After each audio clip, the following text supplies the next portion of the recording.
প্রত্যাশা অনুযায়ী কাছাড় জেলা থেকে দক্ষ ও করিকর্মা হিসেবে কৌশিক রায় ও শ্রীভূমি জেলা থেকে কৃষ্ণেন্দু পাল পুনরায় মুখ্যমন্ত্রী ডক্টর হিমন্ত বিশ্ব শর্মার ক্যাবিনেট মন্ত্রিসভায় স্থান পেয়েছেন।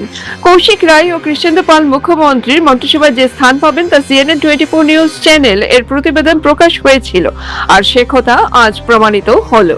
বরাক উপত্যকায় 9 বিজেপি বিধায়কের মধ্যে লক্ষ্মীপুর ও পাথারকান্দির বিধানসভা কেন্দ্রের বিধায়ক কৌশিক রায় ও কৃষ্ণেন্দু পালের প্রতি ভরসা রাখলেন প্রধানমন্ত্রী নরেন্দ্র মোদী সহ দলের সর্বভারতীয় নেতা থেকে শুরু করে মুখ্যমন্ত্রী ডক্টর হিমন্ত বিশ্ব শর্মা।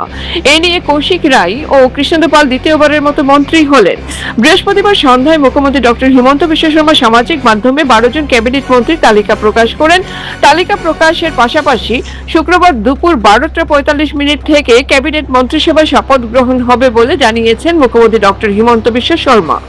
বরাক উপত্যকা থেকে লক্ষ্মীপুরের বিধায়ক কৌশিক রায় ক্যাবিনেট মন্ত্রিসভায় স্থান পাওয়ার লক্ষ্মীপুর বিধানসভা কেন্দ্রের দলীয় নেতা কর্মী ও সমর্থকদের মধ্যে ব্যাপক আনন্দ ও উচ্ছ্বাস দেখা গেছে। সেই সঙ্গে শিলচরের কাছাড় জেলা বিজেপির সদর কার্যালয় এবং মন্ত্রী কৌশিক রায়ের বর্ষাঙ্গনের বাড়িতে খুশির হাওয়া বইছে। বিভিন্ন এলাকা থেকে কর্মী সমর্থক একত্রিত হয়ে আনন্দে মেতে উঠেছেন। এদিন ক্যাবিনেট মন্ত্রী হিসেবে মনোনীত হওয়ায় কৌশিক রায় সামাজিক মাধ্যম যোগে মুখ্যমন্ত্রী ডক্টর হিমন্ত বিশ্ব শর্মাকে অসংখ্য ধন্যবাদ জানিয়েছেন। মন্ত্রী কৌশিক রায় বলেছেন, আমার উপর আস্থা ও বিশ্বাস স্থাপন করে এবং পুনরায় ক্যাবিনেট মন্ত্রী হিসেবে দায়িত্ব অর্পণ করার সিদ্ধান্ত নেওয়ায় আমি মুখ্যমন্ত্রী ডক্টর হিমন্ত বিশ্ব শর্মাকে আমার আন্তরিক ধন্যবাদ ও কৃতজ্ঞতা জানাই। এই আস্থা আমার জন্য একটি সম্মান এবং জনগণের সেবায় নিজেকে আরো বেশি উৎসর্গ করার একটি অঙ্গীকার। আমার এই যাত্রাপথের প্রতিটি পদক্ষেপে সাহস, সমর্থন এবং আশীর্বাদ দেওয়ার জন্য আমি লক্ষ্মীপুর নির্বাচনী এলাকার জনগণ, দলীয় নেতৃত্ব, কর্মী এবং শুভাকাঙ্ক্ষীদের ধন্যবাদ জানাই। আমি সকলের ভালোবাসা ও বিশ্বাসকে সম্মান জানিয়ে জনগণের কল্যাণে এবং একটি নিরাপদ ও উন্নত আসামের লক্ষ্যে সর্বদা নিষ্ঠা ও একাগ্রতার সাথে কাজ করতে প্রতিশ্রুতিবদ্ধ। অন্যদিকে মন্ত্রী কৃষ্ণেন্দু পাল বলেছেন, মুখ্যমন্ত্রী হিমন্ত বিশ্ব শর্মার নেতৃত্বাধীন আসাম সরকারের মন্ত্রিসভায় পুনরায় গুরুত্বপূর্ণ দায়িত্ব প্রদানের জন্য তিনি সর্বপ্রথম প্রধানমন্ত্রী নরেন্দ্র মোদীজি, মাননীয় কেন্দ্রীয় স্বরাষ্ট্রমন্ত্রী অমিত শাহ, ভারতীয় জনতা পার্টির সর্বভারতীয় নেতৃত্ব এবং মুখ্যমন্ত্রী ডক্টর হিমন্ত বিশ্ব শর্মার প্রতি আন্তরিক কৃতজ্ঞতা জ্ঞাপন করছেন।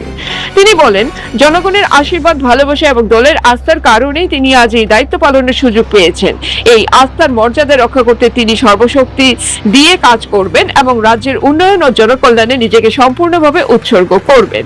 তিনি দৃঢ়তার সঙ্গে জানান যে মাননীয় মুখ্যমন্ত্রী ডক্টর হিমন্ত বিশ্ব শর্মা মহাশয়ের নেতৃত্বে একটি উন্নত, সমৃদ্ধ ও আত্মনির্ভর অসম গড়ে তোলার লক্ষ্যে তিনি নিষ্ঠা, সততা এবং দায়িত্ববোধের সঙ্গে কাজ করে যাবেন। পাশাপাশি তিনি নিজ পাথারকান্দি বিধানসভা সমষ্টির জনগণ সহ সমগ্র অসমবাসীর প্রতি আন্তরিক কৃতজ্ঞতা প্রকাশ করে বলেন, জনগণের বিশ্বাসই তার সবচেয়ে বড় শক্তি ও প্রেরণা। তাদের প্রত্যাশা পূরণে তিনি সর্বদা সচেষ্ট থাকবেন। জনগণের সেবা, উন্নয়নের অঙ্গীকার এবং অসমের অগ্রগতিই আমার একমাত্র লক্ষ্য। সকলের আশীর্বাদ ও সহযোগিতা নিয়ে আমি আগামী দিনেও জনকল্যাণ ও উন্নয়নের ধারাকে আরো শক্তিশালী করার প্রত্যয় ব্যক্ত করেন। শিলচর থেকে গৌতম তালুকদারের রিপোর্ট, CNN24 নিউজ।